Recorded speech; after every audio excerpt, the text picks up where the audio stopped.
Hola, ¿qué tal amigos televidentes? Bienvenidos a Neurociencias, Factores de Riesgo para la Salud, un espacio dedicado a conocer más sobre el cerebro y su funcionamiento, así como la ciencia que ha avanzado para mejorar la salud neurológica.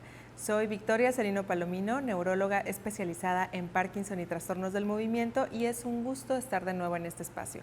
Este programa se transmite a través de TV UJAT, canal 35.1 de televisión abierta, por el canal 35 de cable local y en Facebook Live UJAT, y es posible gracias al esfuerzo conjunto de la Universidad Juárez Autónoma de Tabasco y la Asociación de Neurólogos de Tabasco, pues con el objetivo de acercar el conocimiento sobre neurociencias a nuestra comunidad. Hoy abordaremos un tema que despierta muchas dudas, temores incluso, y mucho estigma: la epilepsia en la infancia. ¿Qué es realmente la epilepsia infantil? ¿Cuáles son sus causas? ¿Cómo afecta a los niños y a sus familias? Y sobre todo, ¿cuáles son los mitos que persisten aún en nuestra sociedad? Y para ahondar de ese tema, contamos con la presencia de especialistas en neurología pediátrica. En primer término, doy la bienvenida a la doctora María Luisa Encalada Mijangos. Doctora, bienvenida. Muchas gracias por la invitación, siempre un placer estar con ustedes. Gracias, María Luisa, ya ha estado aquí antes y como siempre pues nos va a ayudar a entender mejor este tema. Y por supuesto al doctor Pablo Valladares. Bienvenido, doctor Pablo. Muchas gracias, Victoria, muchas gracias. Encantado de estar aquí. Súper, y hoy creo que vamos a sacarles mucho jugo a ambos, ¿sí? Para entender esta condición, porque es algo que trae muchas aristas, ¿no? Hay muchas aristas en este tema, mucha complejidad, y pues vamos a ver desde una perspectiva médica, humana también, y pues sobre todo actualizada, que es lo que hay hoy, porque a lo mejor nos quedamos a veces en algunas enfermedades con ideas un poquito antiguas, ¿no? De lo que se creía, de lo que se estilaba. Es correcto. Entonces, doctor Pablo, ¿por qué diría que es importante hablar de epilepsia infantil? Muy bien, muchas gracias. Bueno, antes que nada agradezco a la Universidad Juárez Autónoma de Tabasco, nuestra alma mater, por permitirnos, darnos este espacio de comunicación, de hacer conocer lo que tú bien dices, ¿no? Los avances en la medicina, conocer sobre una enfermedad en específico, en este caso la epilepsia. ¿Y cuál es lo que vivimos día a día con estos pacientes? Claro. Bueno, ¿por qué hablar de epilepsia infantil? Porque pues es una enfermedad frecuente, digamos que es un quehacer muy importante del neurólogo pediatra, porque más o menos un 10% de los niños, todos los niños menores de 16 años, tienen epilepsia o han tenido por lo menos una crisis. ¿Uno de cada 10? 16 más o menos. Ah, okay. Más o menos una incidencia de 4 a un 10%. Ah, ok. ¿Sí? De estos niños. Entonces es una enfermedad frecuente, sin embargo, existe muchas veces desconocimiento. ¿Sí? Y ahorita que hay tanto alcance a lo mejor al conocimiento aparentemente, ¿no? Que todo el mundo se busca en Google, vamos a hacer mi diagnóstico, a ver hasta qué subtipo de epilepsia tengo. Pasa que imagino ya llegan con... ¿Esto ha ayudado? ¿Cree que este alcance de la información ha ayudado a que lleguen más rápidamente con el neurólogo pediatra? Sí, afortunadamente el ser o el tener el acceso en los servicios de salud a especialistas en neurología ha ayudado mucho, específicamente a los niños, porque están recibiendo un diagnóstico temprano, un tratamiento temprano y principalmente previniendo complicaciones que a veces son propias de la enfermedad, pero a veces son propias de un desconocimiento en el tratamiento. De dejarlo evolucionar, ¿no? Exacto. Ok, exacto. O sea, y justamente yo creo que el impacto de esto, doctora María Luisa, sería como que realmente sí cambia la vida de un niño con y sin tratamiento de la epilepsia.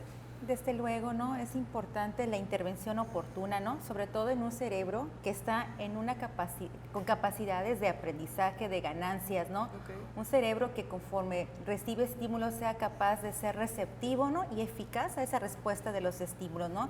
Finalmente, cuando el cerebro no tiene un adecuado funcionamiento, no va a poder percibir el entorno y responder al entorno de forma adecuada, ¿no? A sabiendas que hay epilepsias que se deben diagnosticar tempranamente y que se pueden presentar desde los primeros días de nacimiento, ¿no? Y aquí, o sea, valdría la pena hacer este énfasis, ¿no? Que muchas veces, no todas son como la clásica expresión, ¿no? Que vemos, ¿no? De ese temblor que se generaliza, ¿no? conforme el cerebro está adquiriendo esa capacidad de maduración, no pueden ser a lo mejor tan fáciles de percibir, ¿no? Esos movimientos, y que nosotros estamos ahí para ayudarles a despejar esas dudas, ¿no? De ese movimiento o ese proceder, esa conducta que se ve diferente o que notan las mamitas diferentes cuando ya tienen experiencia, pero también para detectarlo en la mamá primeriza, la abuelita, la vecina, las tías, ¿no? Sí, a veces. Sí, es correcto. Muchas veces pueden pasar movimientos como movimientos normales o debido, por ejemplo, o justificándolo con un cólico, por ejemplo, ¿no? Sí. O sea, que son espasmos, ¿no? Que pueden tener como que se arquea un poquito o hacia adelante también. Así es. Y muy breves a veces. Y muy breves. Y fíjate que ahorita con la utilización de los medios, los dispositivos electrónicos, el teléfono celular ha sido una herramienta Graban de al bebé grandísima 24/7 a ver qué está haciendo. Es correcto. Entonces, ahí nosotros podemos incluso diagnosticar qué tipo de crisis tiene o qué epilepsia va a desarrollar ese ya lo paciente. Escucharon, tiene utilidad. Sí, no todo es malo, no todas las pantallas son es correcto. malas. En otro programa, queridos televidentes, hemos hablado sobre epilepsia. A lo mejor pareciera que este es como una repetición, pero hablamos de epilepsia en general y sobre todo con el impacto en el adulto y en cómo se lleva a lo mejor la vida y la presentación en adulto. Pero en niños hay mucho reto, por lo que decía la doctora María Luisa, esta cuestión de la presentación no es la clásica que hemos visto en todas las películas, que cualquiera que lo ve en la calle tirado va a decir está teniendo una crisis epiléptica, y además que el cerebro, como bien decía, está inmaduro aún. Claro, la expresividad cambia, ¿no? Es muy diferente en un cerebro que está adquiriendo todavía capacidades, habilidades, ¿no? Que está entrando en ese proceso de mielinización, como le llamamos nosotros, ¿verdad? Que está formando conexiones, ¿verdad? Y que se está exponiendo a un nuevo entorno, ¿no? Nosotros pues tenemos ese reto, ¿no? De entender ese lenguaje, ¿no? Un lenguaje que ya con la experiencia no dejará mentir mi maestro, ¿no? Porque aquí está, yo me siento muy halagada de estar compartiendo este qué espacio, qué padre, ¿no? De pronto, qué orgullo para el doctor, ¿no? También que su alumna ya esté como parte también de esta empresa, de querer dar educación y dar conocimiento a las personas. Si me permite, lo que nos ha sembrado, ¿no? Y que nosotros tenemos ese compromiso, ¿no? De ver el bien de la salud de nuestros niños, ¿no? De nuestros niños aquí de Tabasco, ¿no? Y que no se posterguen oportunidades de un diagnóstico oportuno, porque finalmente nuestro papel, nuestro compromiso que nos ha enseñado nuestra escuela, ¿no? Aquí tenemos una escuela, formadores de neurólogos, es eso, la atención oportuna, la intervención oportuna, el compromiso oportuno y ser portadores, ¿verdad? Y guías de un conocimiento y una detección oportuna, ¿no? Entonces, en el bebecito, estamos hablando de la epilepsia neonatal, ¿no? Del niño menor de 30 días, ¿no? La expresión no es la tradicional, ¿no? Sin embargo, tristemente, muchas de esas epilepsias también se asocian a consecuencias catastróficas, ¿no? Asociadas con problemas que no necesariamente son de índole neurológica, sino son metabólicas, ¿no? Genéticas, o sea, que forman ¿no? parte de otra de enfermedad. Algo más, que es la puntita, ese Del movimiento iceberg. extraño es la puntita del iceberg de lo que tenemos nosotros que prepararnos, y que gracias a la formación que contamos en el Estado, ¿verdad? A la participación de las universidades, de las autoridades, nos ha permitido poder extender ese conocimiento y ayudar oportunamente, ¿no? Entonces sí, invitamos a que ante un mínimo movimiento que ellos perciban como anormales, ante una conducta, porque no todas las epilepsias son motoras, ¿no? También hay epilepsias que no involucran el movimiento, ¿no? Entonces, que se acerquen a los expertos, que se acerquen a los neurólogos pediatras, ¿no? Que con un placer vamos a compartir esa duda y ese compromiso, ¿no? Qué difícil, y si llevan material, videos, alguna cosa, creo que ayuda, todo complementa, ¿no? Lo que puedan aportar los papás, y creo que más que preocuparse, a veces hay que ocuparse y llevar. ¿Cuándo diríamos que es un diagnóstico oportuno? Bueno, para tener un diagnóstico oportuno de epilepsia, obviamente tiene que ocurrir un fenómeno clínico, ya sea un movimiento que no hayan percibido anteriormente, una conducta, alguna disrupción del sueño asociado a alguna otra manifestación, por ejemplo, movimiento, que no todo lo que se presenta en el sueño es epilepsia, Así es, ¿no? así es. Más sin embargo, si los padres tienen esa inquietud, tienen esa duda, es recomendable comentarlo con el profesional, en este caso su pediatra, incluso, Claro. incluso las abuelitas, abuelitos, tíos, tías, pueden dar información, pueden aportar información y decir, esto no es normal, esto que está pasando no es normal. ¿Cuándo consideramos nosotros que un paciente está teniendo una crisis epiléptica? Obviamente va a depender mucho del fenómeno clínico que esté presentando, qué tipo de movimiento, qué tipo de conducta. Y si esto se presenta en un marco en el cual no hay algo que esté, digamos, provocando, algo que esté justificando por qué está pasando esa situación. Y obviamente, y si esto se presenta de manera repetida, por lo menos en una segunda ocasión. Siempre igualito, como que en la exacto, misma secuencia. Ya estamos considerando o estamos ante la presencia de un paciente que posiblemente tenga epilepsia. Obviamente hay estudios, hay complementación diagnóstica con estudios ya correspondientes que pues son importantes para establecer si esto es una epilepsia o no.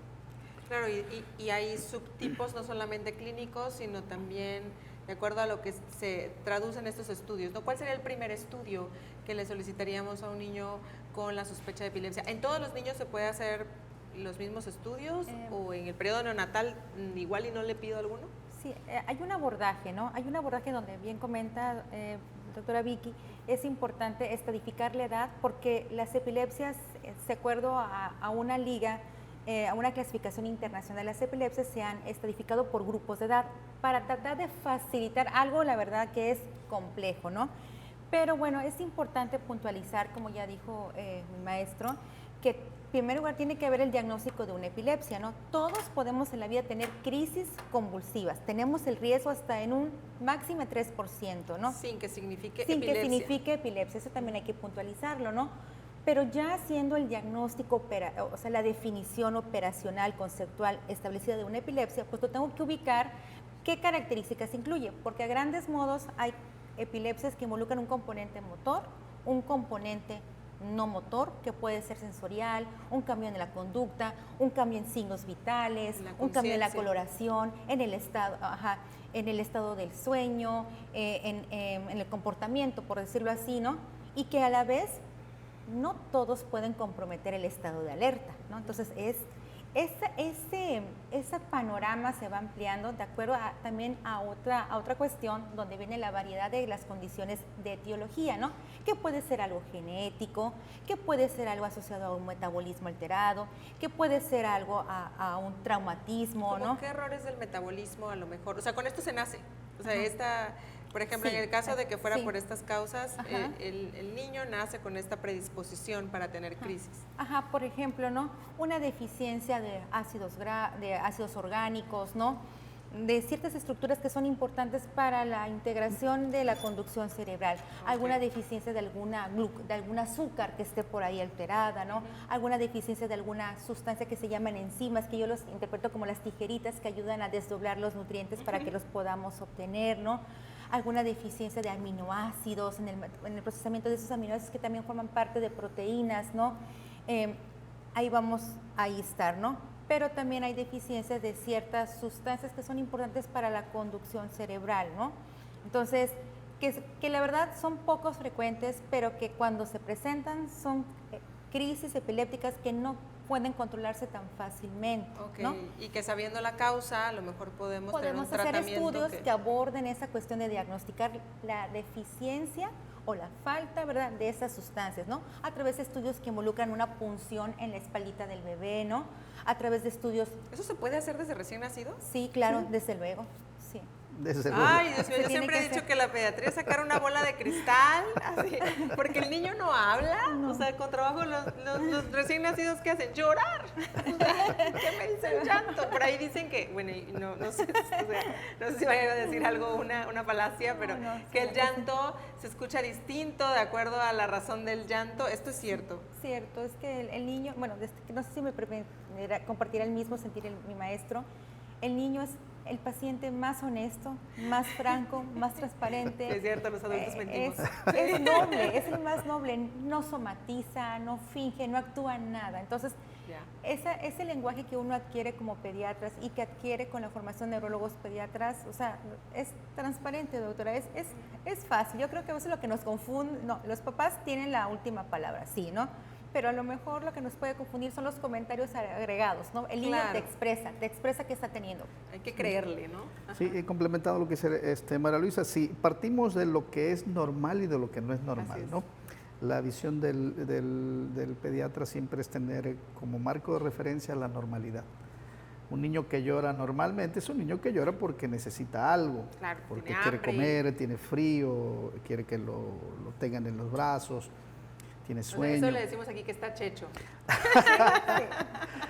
Pues sí, en el lenguaje coloquial podemos decir, ¿no? Pero aquel niño que se sale de ese comportamiento habitual, aquel niño que tiene movimientos que no son de los más comunes, bueno, eso ya nos debe alertar.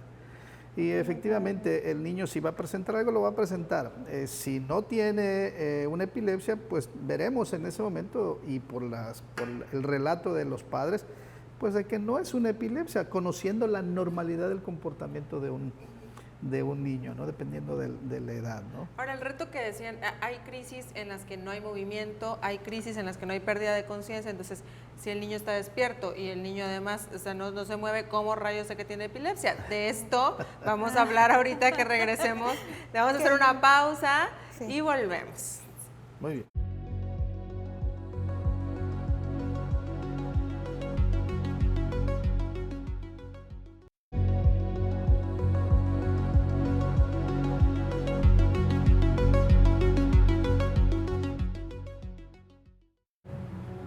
Ya estamos de vuelta para seguir hablando de nuestro súper tema actual, la epilepsia infantil, el reto para los padres de identificarlo, el reto para el niño de expresarlo, sí, y el reto el pediatra inicialmente, a lo mejor que es quien generalmente les refiere a ustedes el paciente, ¿no? A los neurólogos pediatras, sino cuando ve algunas, como ya dijimos, algunas banderitas rojas, ¿no? Cambios de comportamiento, cambios en movimientos, cambios en el patrón de sueño o alteraciones, ¿no? En este sentido, muy por lo que me dice, me enfatiza mucho, quiere decir que con frecuencia a veces es una manifestación habitual. Sí, bueno, recalcando lo que estás comentando, el pediatra es quien nos refiere a los pacientes porque él lleva un control de un niño que pues aparentemente nació sano y cuando nota una diferencia en ese comportamiento, eso lo alerta y está pendiente, está siguiendo la evolución y ya nos lo envía cuando nota que esto ya se salió de lo que uno esperaría en el comportamiento normal. Y hablando específicamente del diagnóstico, hay una cosa muy importante que es la historia clínica. La historia clínica es la parte medular del diagnóstico en el paciente pediátrico con un trastorno neurológico porque es un interrogatorio exhaustivo a los padres. ¿Quién lo vio? ¿Qué estaba haciendo? ¿Estaba comiendo? ¿Estaba durmiendo? ¿Estaba jugando? ¿Estaba viendo tele? ¿Qué movimiento hizo? ¿Cuánto tiempo le tardó? ¿Si le cambió la mirada? ¿Si le cambió la coloración de la piel? Todos esos datos son importantísimos para hacer el diagnóstico. ¿Y si se acuerdan? Sí, los padres... Mis respetos, o sea, si quieren a su hijo, sí, seguramente se les va a quedar todo, ¿no? Es cierto, la mayoría de los papás, pues, se preocupan, ¿no? Así es. Y obviamente también ahí podemos ir determinando si es o no es un evento epiléptico, que también suele suceder. Y a veces... Sí, no sé si sea más frecuente o no, pero esa es la labor justamente del neurólogo a través, y a veces creo que le damos poco peso a este interrogatorio, a estas preguntas dirigidas. Yo quiero que le hagan un estudio a mi hijo. Exacto. Yo quiero a ver, háganle no le han hecho una tomografía, no le han hecho, no sé, la punción que decía la doctora, ¿no? Ahora que ya escucharon, dice, a lo mejor todos necesitan lo mismo. ¿Necesitan todos estos estudios? No. En la historia clínica nosotros, obviamente con el entendimiento de los papás, no todos los niños necesitan, por ejemplo, un estudio de imagen, una tomografía, una resonancia. Y la exploración, ¿no? Neurológica. Sin embargo, la historia clínica exhaustiva, el examen clínico es importantísimo. Esta historia involucra, agregando a lo que está comentando, cómo nació, cuántas semanas, incluso desde lloró. antes. desde antes, ¿no? Ácido fólico antes del embarazo. Exacto, todo. ¿Qué antecedentes tuvieron sus padres cuando eran pequeños? Si cursaron con el mismo evento, si hay familiares que tienen a eso nos referimos con historia clínica, o sea, es una entrevista, pero de las buenas, en las que van a sacar todo, hasta uno a lo mejor ni está consciente, ¿no?, de algunas cosas. Exacto, y no se han dado cuenta a veces, oye, pues fíjese que a mí me pasaba lo mismo, ¿no? O saben qué, y si no lo saben, yo siempre sugiero, pregúntenle a su mamita, pregúntenle a su abuelita, porque seguramente pasó lo mismo. Y sí, ciertamente, ¿sabe qué? Le pasó lo mismo, ¿no? Cuando era pequeño, con fiebre tuvo una crisis, ¿no? Lo vienes a descubrir hacia los 50 años, ¿no? Así como, qué impresión. Es correcto. Y los estudios, bueno, los reservamos en casos que son verdaderamente susceptibles de ser diagnosticados. ¿Y qué estudios son los que se hacen? El estudio, digamos, por excelencia es el electroencefalograma. Obviamente la observación que nos dan los padres, a veces el video, solo el video que nos muestran en el celular, con eso estamos haciendo el diagnóstico, ¿no? Pero para corroborar eso hay que ver un estudio que se llama electroencefalograma, que es recabar o recoger la actividad eléctrica cerebral a través de la colocación de unos electrodos y unos cablecitos que van conectados a una máquina. No y es ya invasivo, nos traduce, no es doloroso, no les da dolor, no es invasivo, exacto. Llegan más angustiados los padres a veces al estudio que el Seguro, propio los desvelados niño. son los padres, ¿no? Le dicen, traiga desvelado al niño correcto. Y viene desvelado el papá. Ajá. Y que lleva ciertos requisitos, llevarlos desveladitos para que podamos ver durante el sueño esos cambios que queremos encontrar o que queremos descartar, ¿no? A veces con que esté el electro normal ya diagnosticamos, ¿sabes qué es? Pues esto, señora, ahí está, esto no es una epilepsia, ¿no? Claro. A veces tenemos que hacerlo por ese punto, ¿eh? Y qué tranquilidad. No, sí, claro, a veces hay, lo que decíamos ahorita, estamos acostumbrados y a lo mejor porque vemos más en internet a veces, en TikTok, etcétera, que le hicieron tal estudio a no sé quién y bueno, ¿y qué tal si yo lo tengo? Creo que aquí algo importante, lo hemos dicho en otras entrevistas, lo vamos a repetir ahora, no hay que hacer estudios que no sean necesarios. O sea, exacto. Si yo no lo necesito, yo bromeo diciendo que el que busca encuentra. Y ojo, porque no que voy a encontrar algo malo, pero de todos los estudios, resonancias, tomografías, del electroencefalograma, hay un porcentaje que puede salir anormal y que sea una variante normal. Exacto. A lo mejor salga por ahí una actividad epileptiforme, pero yo no tengo epilepsia, nunca he tenido nada compatible. ¿Y qué voy a hacer ahora? ¿Me voy a quedar con la duda, necesito medicamento o no necesito medicamento? Digo, nosotros sabemos el curso de acción, pero es difícil quitar casi que el susto de encima, ¿no? Entonces, así es. Entonces, mejor hacerlo justo lo primero, historia clínica, exploración física y neurológica en este caso, y después cuál es el plan y buscando qué. Y buscando qué, exacto, qué estudio es el que necesitamos hacer. No todos los niños van a necesitar estudios exhaustivos, ¿no? Pero el electroencefalograma es uno de los importantes. A veces necesitamos estudios de imagen, a veces nos llegan con la tomografía. Espérenme, si todavía ni le hemos hecho la historia clínica, ¿verdad? Y a veces podemos no ver nada en la tomografía. Claro. Y no significa que no tenga nada o que sí lo tenga. Exacto. Ni lo descarta ni lo confirma. Entonces aquí, aparte del electroencefalograma, ¿piden ustedes estudios de imagen en recién nacidos? O sea, ¿lo puedo meter en un tomógrafo a rayos X? Sí, claro, mire, o porque hablamos de las etiologías, ¿no? Así como comentamos, ¿no?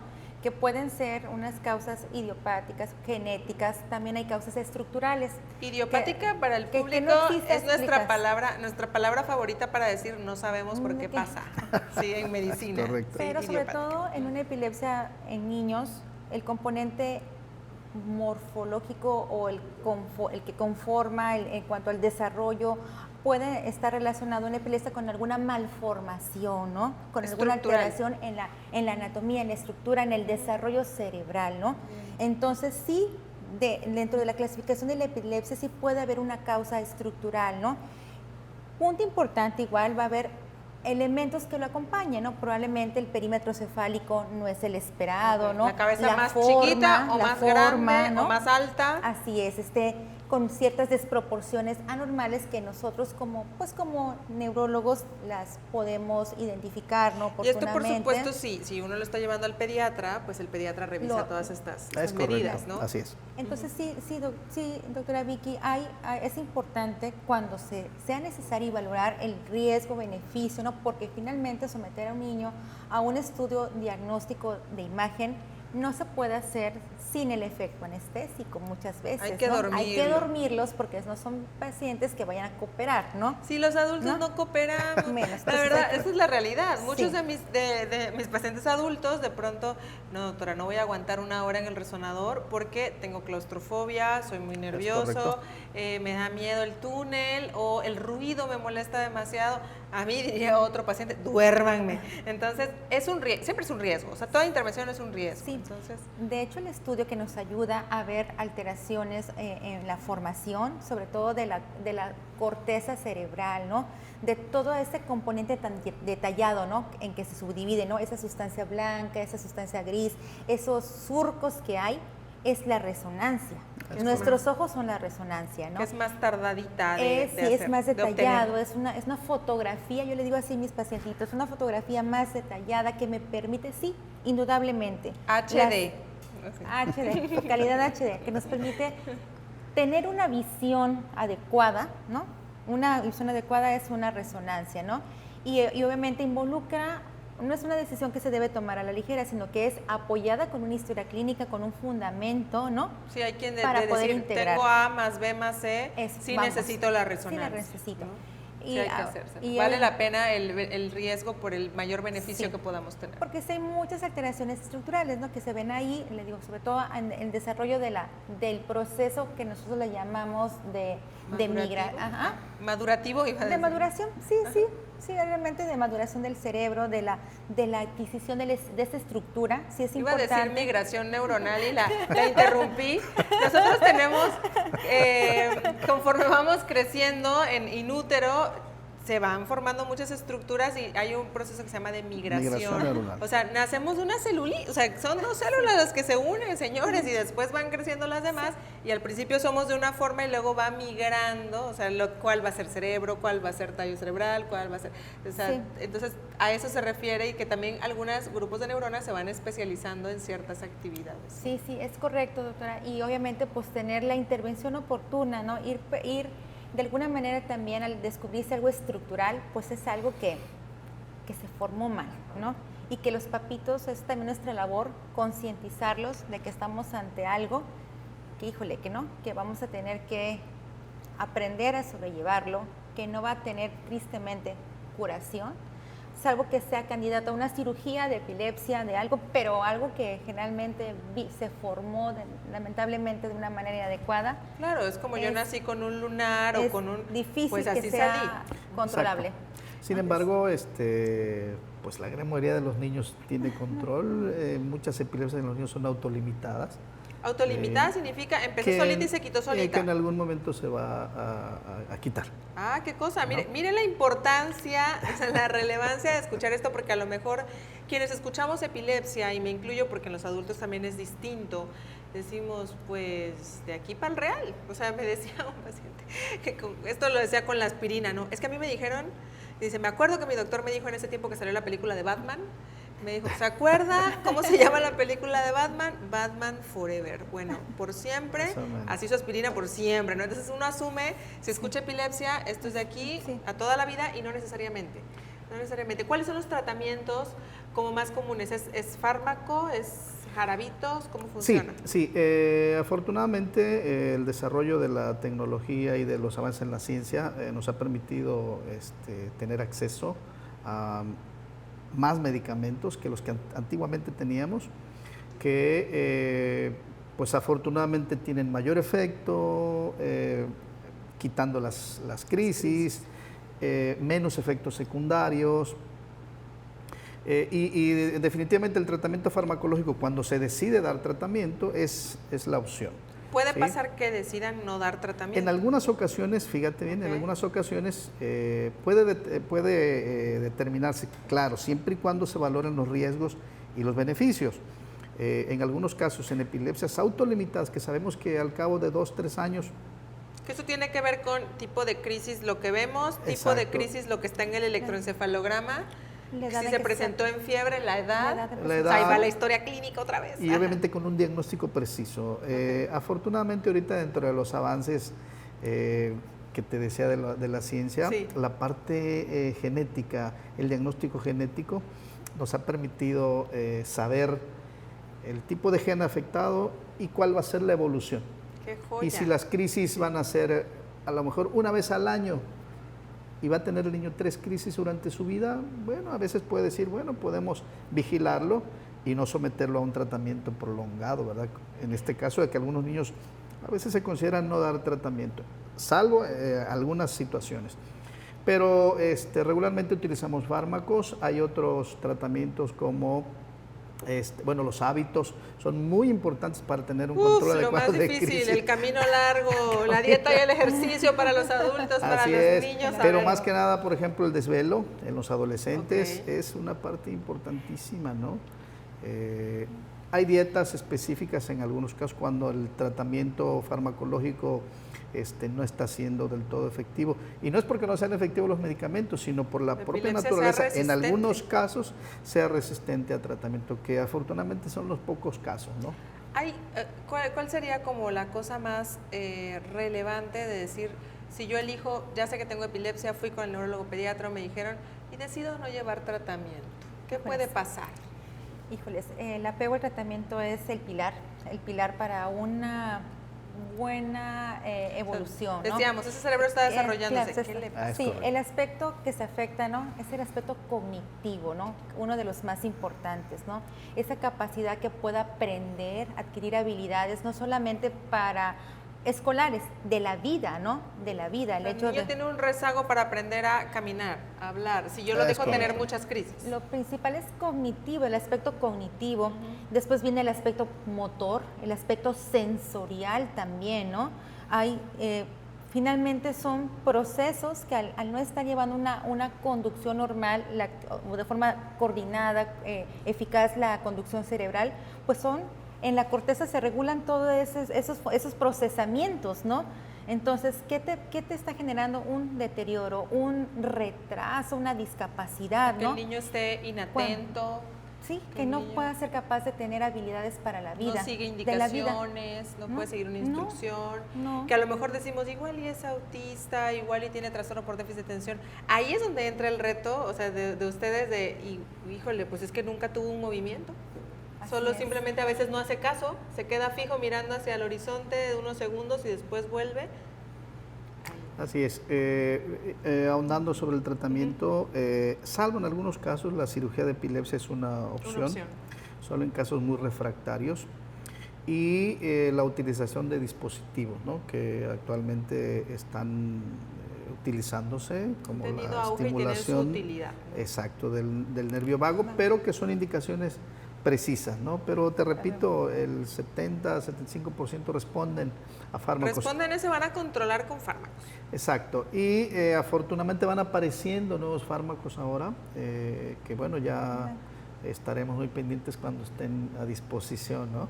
Sí, creo que cada vez tenemos, desde que la doctora María Luisa dice, ya tenemos hasta una escuela de neuropediatría aquí, o sea, ya tenemos más cerca estas subespecialidades y este conocimiento y estas oportunidades para que tengamos una mejor calidad de vida en cualquier ámbito de la neurología pediátrica. Y vamos a ahondar todavía un poquito más en nuestro último bloque.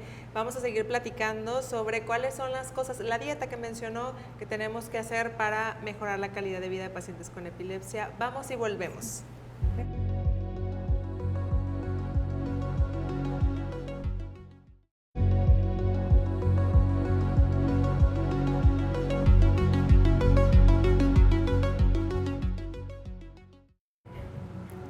Gracias por continuar en Neurociencias, Factores de Riesgo para la Salud. Hoy estamos abordando el tema epilepsia infantil, mitos y realidades. Estamos con nuestros especialistas, la doctora María Luisa Encalada Mijangos y el doctor Pablo Valladares. Gracias. Y vamos a seguir platicando. Mencionábamos hace rato que si la dieta, que si los desvelos, ¿cómo pueden los padres y los maestros, a lo mejor primero hablamos de los padres, que son como los directamente involucrados en esto, apoyar al niño con epilepsia? Ok, una parte muy importante es aceptar que el niño tiene una epilepsia, ¿no? Que A veces yo creo que el niño ya lo está superando y todo, y el papá sigue compungido, no lo supera. Es correcto, y que es una enfermedad como cualquier otra, que requiere estar bajo tratamiento. Como diabetes, como hipertensión. Es correcto, y bajo ciertos cuidados. Claro. Igual como el paciente diabético, el paciente hipertenso, el niño con epilepsia puede hacer una vida completamente normal. Ojo, esto hay que resaltarlo, Sí, ¿no? sí, Puede no. hacer una vida completamente normal. Sí, siempre y cuando estén pues, pendientes de su tratamiento, evitando factores que precipiten las crisis, como el desvelo en los adolescentes, el Fumar tomar marihuana, por ejemplo, sí, o sea, alguna cosa de exacto, o medicamentos que puedan interferir con los que ya está tomando de base. Ahí recomendamos siempre previo a toma de algún fármaco, exacto, consultarlo. Consultarlo con su pediatra y obviamente con su neuropediatra, Ok. ¿no? Pero la gran mayoría de los niños con epilepsia pueden tener una vida completamente normal. Hay restricciones, como cualquier enfermedad. ¿Y lo común es que haya un sobrecuidado?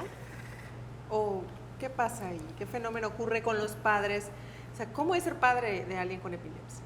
Bueno, digo, nadie quiere tener a su niño enfermo, más sin embargo muchos padres, con la información que tienen a la mano, han permitido llevar a cabo un tratamiento seguro, eficaz, prolongado con los niños, niños que tienen epilepsia, y afortunadamente les va bien, ¿sí? Salvo algunas excepciones, ¿verdad? Por la naturaleza de la epilepsia, que a veces hay que utilizar a veces hasta más de 2 medicamentos, ¿no? Pero afortunadamente son los pocos, ¿no? Más sin embargo, también ellos, si llevan un régimen estricto de cuidados, de dosificación, Claro. la dosis correcta, el horario correcto, el medicamento correcto, con el diagnóstico correcto, les va bien. Súper. Sí, pueden Entonces, estar controlados. Y obviamente ahí, cuando los niños, pues en los adolescentes yo creo que ya el tema va volviéndose un poquito más complejo, ¿no? Porque pues él ya quiere tener su autonomía, hacer sus cosas a su forma, se va a escapar y le va a robar el celular si se lo habían quitado y se va a desvelar y O todo. no se va a tomar la medicina.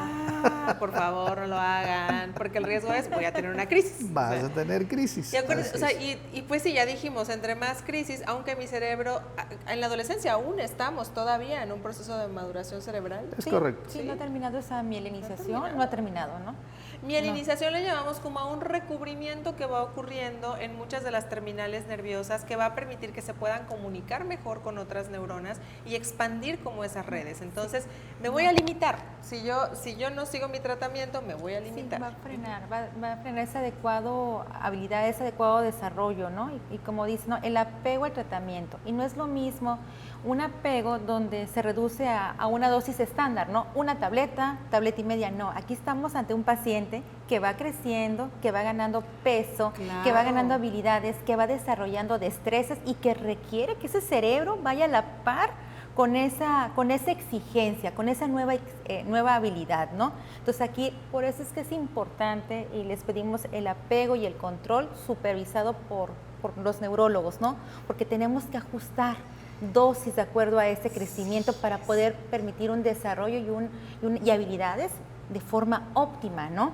Cosas que había olvidado, porque claro, en los adultos claro, es como ya más o menos va a ser siempre lo mismo, No. nos vemos el otro año, pero acá el niño en 3 meses ya no es el mismo, Ya ¿no? no es el mismo, Es así correcto. es. Esa Qué es la difícil. importancia, ¿verdad? Del seguimiento, del Sí, apego y al tratamiento el apego al real. tratamiento, efectivamente, María Luisa. Y un punto importante que les genera mucho a los papás angustia es el aprendizaje, ¿no? Escuela. La ahí escuela. vamos.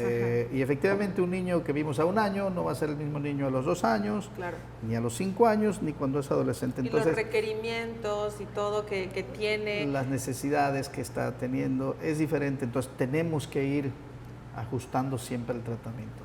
Y vigilando una cosa muy importante, los efectos que puedan tener los medicamentos, porque parte del Existen. control importante de en la consulta es vigilar que no haya un efecto secundario, ¿no? Y estos pueden ser, o sea, en físicos, de Físicos, comportamiento es también, sí, así es. o bioquímicos, ¿no? En Y los bioquímicos, así es. Tenemos que dar un seguimiento bioquímico, que son los exámenes de sangre, ver cómo está el aprendizaje, ver cómo está el sueño, la alimentación, la conducta, el aprendizaje, ¿sí? Entonces, sí. hay que llevarlo a la escuela. Hay que llevarlo a la escuela y eso es parte de los mitos que vamos a abordar más adelante. Ay, sí, de una vez.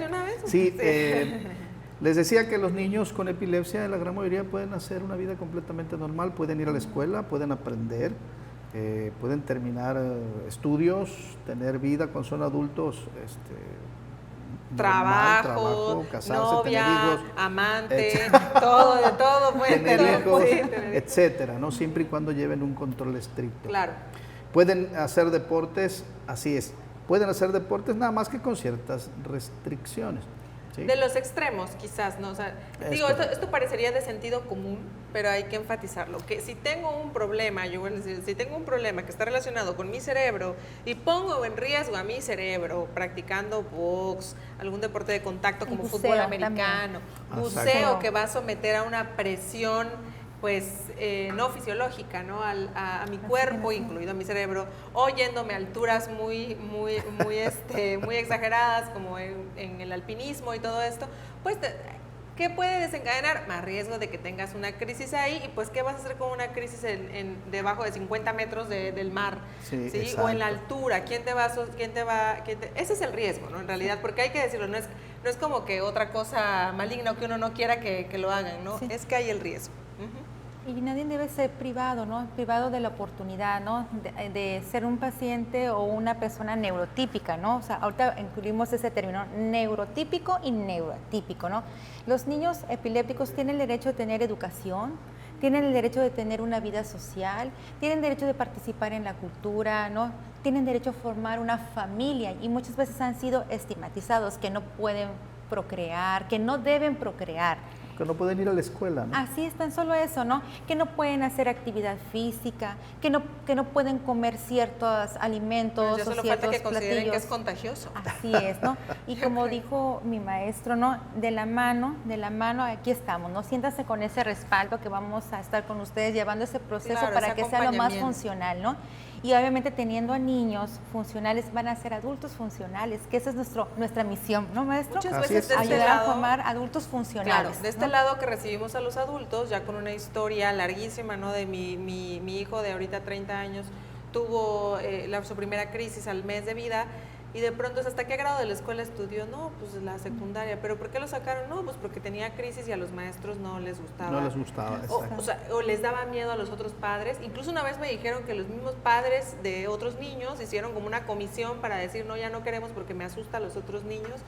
¿Qué hacer como maestro para cambiar esto? Sí, uno de los retos para nosotros es la educación a personal no médico, pero que está en contacto con los niños, ¿no? Específicamente con niños que tienen epilepsia.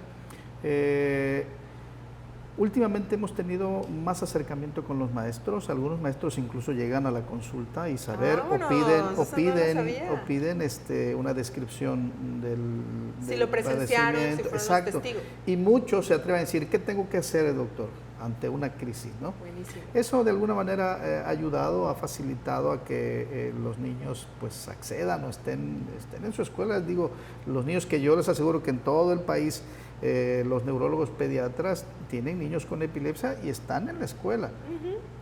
Pero hay un cierto grupo que todavía no hay resistencia a que los niños acudan a la escuela, y es lo que debemos de trabajar, ¿no?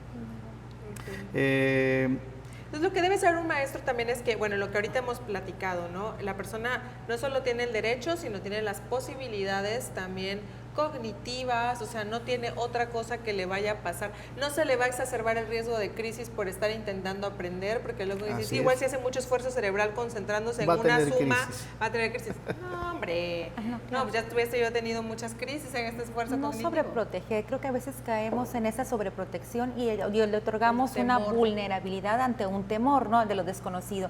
Creo que también lo que tenemos que contribuir es en la educación ante cómo voy a proceder si veo a un paciente con una epilepsia, ¿no? El conocimiento es poder. Así es, ¿no? Y eso tenemos que, como se ha inducido, ¿verdad?, la importancia de conocer el RCP, las medidas de primeros auxilios. Así debemos estar haciendo ya ese granito por entender y cómo actuar ante un paciente con epilepsia, ayudarlo realmente, y que no nos genera a los que estamos como espectadores ese temor o esa impotencia de no saber qué hacer, ¿no? Hay Generalmente, ¿qué hay que hacer? Despejarlo, evitar que se golpee, despejar su vía aérea, no meterle nada. A veces había prácticas inadecuadas, ¿no? Como que evitar que se muerda la lengua, meterles algo a la boca. No, realmente no. Es ponerles en un lugar seguro. También que meter la mano, no lo hagamos, por No, favor. exacto. Por favor, sí. En ese momento la persona no tiene control de su movimiento ni de la fuerza con la que ejerce el movimiento, y si cierra muy fuerte la boca, Sí, claro. ahí pueden quedar sus dedos. O sea, eso es Sí, real. es correcto. Eso también creo que ha frenado mucho o ha generado un temor, ahora sí que fundamentado a que se le dé oportunidad a que incursionen en la escuela, que incursionen en actividades culturales, ¿no? Y los ha frenado sin tener motivo, ¿no? Yo creo que... Puedes bailar, puedes tocar un instrumento, Claro. puedes nadar siempre que ya tengas control de claro. crisis, ¿no? Sí, ¿qué se recomienda de manera inicial? Uno es guardar la calma. Si no guardamos la calma, podemos hacer cosas que a veces no son las más correctas. Claro. Guardar la calma, lo que bien decía María Luisa, colocar al paciente en un lugar seguro. Pero no lo vamos a arrastrar, pero tratar de, ok, si estaba en medio de una escalera. Exacto, Sí, colocarlo en un lugar seguro, colocarle la cabecita de lado o todo el cuerpo de lado, no tratar de introducir objetos en la boca, porque frenar esos el mito es que se va a morder la lengua o se va a ahogar con su propia lengua. Obviamente sí. ese es un mito. Hay secreciones, hay Sonidos raros, feos, cambia el patrón respiratorio. pero que va a pasar y no haremos nada para detenerlo. Mas, sin embargo, sí podemos ayudar a que ese lapso de esos eventos transcurran de la mejor manera y que no me generen mayor problema, ¿no? No tratar de detener los movimientos, no darle respiración de boca a boca, Se van a detener ni aspirarle, solito va a detener, se va a detener la crisis. Entonces, guardar la calma, acostarlos en un lugar seguro, colocarlos de lado, no introducir nada en la boca y esperar y observar más que nada. Ser un buen testigo. Exacto. ¿Qué pasa? Porque seguramente su médico, su madre, les va a preguntar, ¿qué pasó, doctor? No, pues pasó, maestro, perdón, esto, y entonces esa información ya nos llega a nosotros, ¿no? Cosas tan pequeñas como a lo mejor hacia dónde giró la mirada, los ojitos, Sí, claro. si Así tenía una es. manito, a lo mejor, ya digo manito porque ya me estoy contagiando de los pediatras, Dios mío, si tenía una manito flexionada, si al final solamente movió un lado del cuerpo, si hubo una caída, o sea, todo eso. Sí, algo igual que nos ayuda a veces la participación no es con una acción, con una intervención, como dijo mi maestro, guardar la calma, pero sí, muchos disponemos de un dispositivo, nos ayuda mucho a nosotros como clínicos que alguien lo grabe, ¿no? A lo mejor no es la mamá, no el papá, pero sí alguien que esté en el acompañamiento que lo grabe para que nosotros podamos hacer esa interpretación de esa semiología, de esas características del movimiento. De todo lo que ocurre en la crisis. Efectivamente, y podamos englobarlo y poder llegar a un diagnóstico oportuno y a un tratamiento pues con el mejor alcance y el beneficio para el paciente, ¿verdad? Entonces, pues aquí voy a hacer una puntualización. Esto de grabarlo, pues es con esta finalidad de que sea para el profesional médico, no por morbo, no para luego bullying, porque son víctimas de bullying muchas veces las personas con epilepsia. Y a todos nos puede tocar, o sea, ya hemos ahorita platicado y vemos que con esto se pueden hacer, mis genes lo pueden, son mis instrucciones y pueden decidir que esa instrucción se desencadene en la adultez, ¿sí? Puede ser que mi hermano, mi hijo, alguien en mi familia lo tenga y hasta que ya somos, o sea, lo vivimos a veces en carne propia, es que decimos, ay, qué mala onda o qué injusto lo que viven personas con esta enfermedad que es como muy aparatosa visiblemente, pero que puede llegar a un buen control, que la persona entre crisis está normal, que puede tener un rendimiento cognitivo normal, aceptable, suficiente, ¿sí? Y entonces tener ese cuidado, ¿no? Ser también muy respetuosos, ¿no? Sí, muy respetuosos. Y pues, como siempre nos pasa, estamos llegando al final de nuestro programa. Creo que aquí se ha dado como un muy buen resumen de todo lo que pasa en la epilepsia infantil. Aquí tenemos a nuestros profesionistas, especialistas en este rubro de la neurología en niños, que no es lo mismo nada más neurología. Yo soy neuróloga y aún así yo llevaría a mi niño con un neurólogo pediatra. Yo no lo puedo atender. O sea, cada uno tiene el enfoque porque cada vez hay más conocimiento y más cosas que se pueden como hacer por esa persona para mejorar la calidad de vida del paciente, de la familia y pues de la sociedad finalmente. Pues quiero agradecer muchísimo a nuestros expertos por su valiosa información, a la doctora María Luisa Encalada, al doctor Pablo Valladares. Muchas gracias. Esperamos tenerlos aquí pronto de nuevo. Así, gracias por su participación en este espacio. Sí, y a ustedes, Nuestros amables televidentes, gracias por acompañarnos en esta emisión de Neurociencias, Factores de Riesgo para la Salud, y los esperamos en la próxima emisión para seguir explorando juntos el fascinante mundo del cerebro y su cuidado.